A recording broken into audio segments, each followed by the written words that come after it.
Hello dear students, so what is a function. So इस tutorial में मैं आपको समझाऊंगा पाइथन प्रोग्रामिंग में हम फंक्शंस किस तरीके से बना सकते हैं और फंक्शंस का क्या यूज होता है।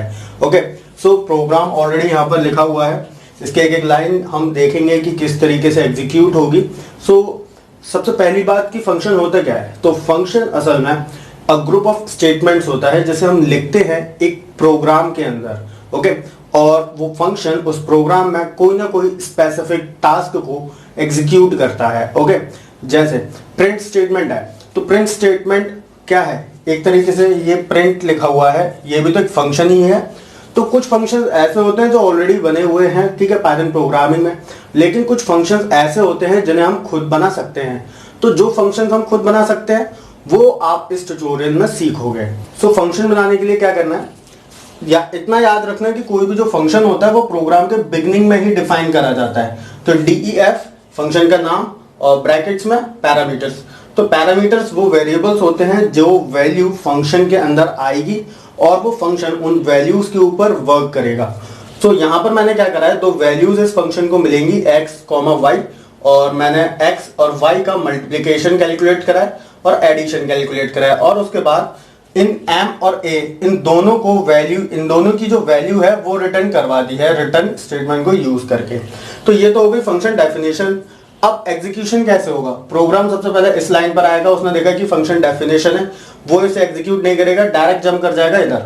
यहाँ पर n1 एक वेरिएबल है, n1 वेरिएबल में मैंने यूजर से एक नंबर इनपुट लिया है, यूजर कोई भी नंबर इनपुट कर देगा। उसके बाद n2 एक वेरिएबल है, दूसरा नंबर इनपुट लिया है। उसके बाद डायरेक्ट मैंने क्या करा है, प्रिंट स्टेटमेंट के अंदर ही फंक्शन कॉल करा है।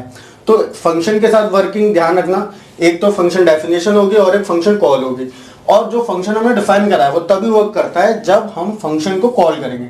तो प्रिंट स्टेटमेंट के अंदर फंक्शन कॉल है, ABC फंक्शन को कॉल किया, वैल्यूज n1, n2 ये दोनों वैल्यूज पास कराई।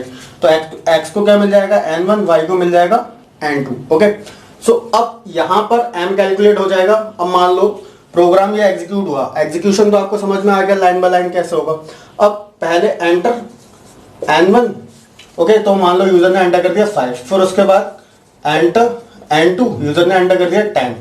तो अब 5, 10 यहाँ पर पास हुआ, मल्टीप्लीकेशन कैलकुलेट हो जाएगा कितना, 50, एडिशन कैलकुलेट हो जाएगा 15। अब रिटर्न कितना होगा, 50, 15।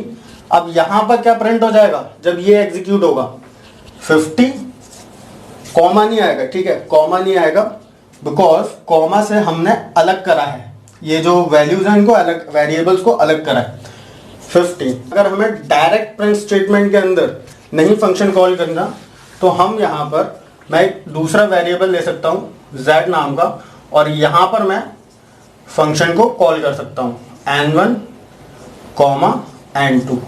ओके, अब जो वैल्यू रिटर्न होकर आएगी वो z में स्टोर हो जाएगी।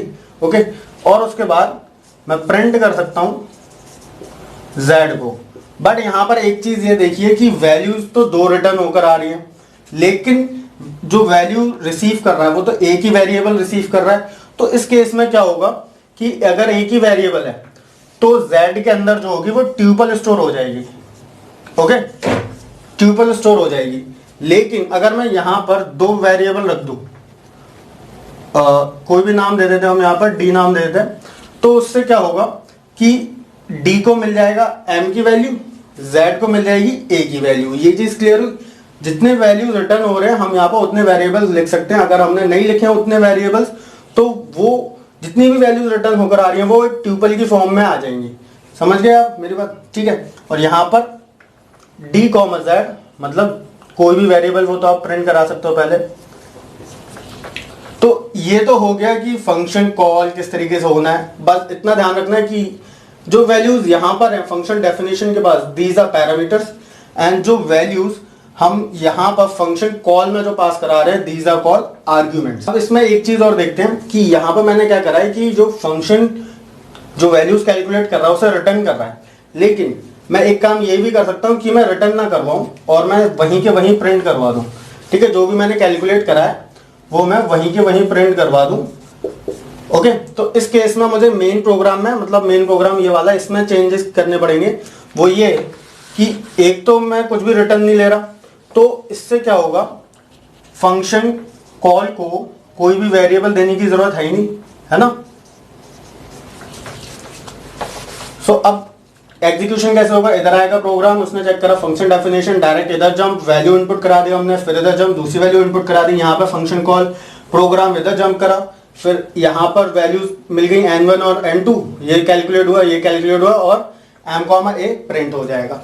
सो ये था बेसिक फंक्शन की किस तरीके से हम बना सकते हैं और फंक्शन के बारे में कुछ इंपॉर्टेंट और बेसिक कॉन्सेप्ट। सो मेरा एक ट्यूटोरियल है वर्किंग विद फंक्शंस, तो उसका लिंक आपको डिस्क्रिप्शन में मिलेगा। उसमें मैंने पावर पॉइंट प्रेजेंटेशन के जरिए पूरा एग्जीक्यूशन समझाया और भी कई सारी चीजें समझाई हैं। पूरा 1 घंटे का ट्यूटोरियल है, बहुत अच्छी आपकी प्रैक्टिस हो जाएगी, तो उस ट्यूटोरियल को जाकर चेक कर लीजिएगा। ओके, ये ट्यूटोरियल आपको अच्छे से समझ में आया होगा और आगे और भी मेरे कई ट्यूटोरियल्स आएंगे, सो मुझे कमेंट करके जरूर बताना कि आपको बोर्ड पर टीचिंग वाले और कौन कौन से टॉपिक्स मैं आपको समझाऊं। ओके, जो आप शायद हो सकता है कुछ स्टूडेंट ना समझ पाते हो पावर पॉइंट प्रेजेंटेशन के जरिए, तो मुझे जरूर बताना। ओके, एंड अगर आप इस चैनल पर न्यू हो तो चैनल को सब्सक्राइब करो, बेल आइकन दबाओ, और इसके साथ ही साथ मेरा एक न्यू चैनल भी है, ओके, टॉम 5 का, जिसका लिंक आपको डिस्क्रिप्शन में मिल जाएगा, और जो मेरे चैनल का जो मेन पेज है वहां भी मिल जाएगा। सो उस पर मैं अपने काफी सारे क्रिएटिव वर्क्स अपलोड करने वाला हूँ, जो आई नो कि आपको पसंद जरूर आएंगे।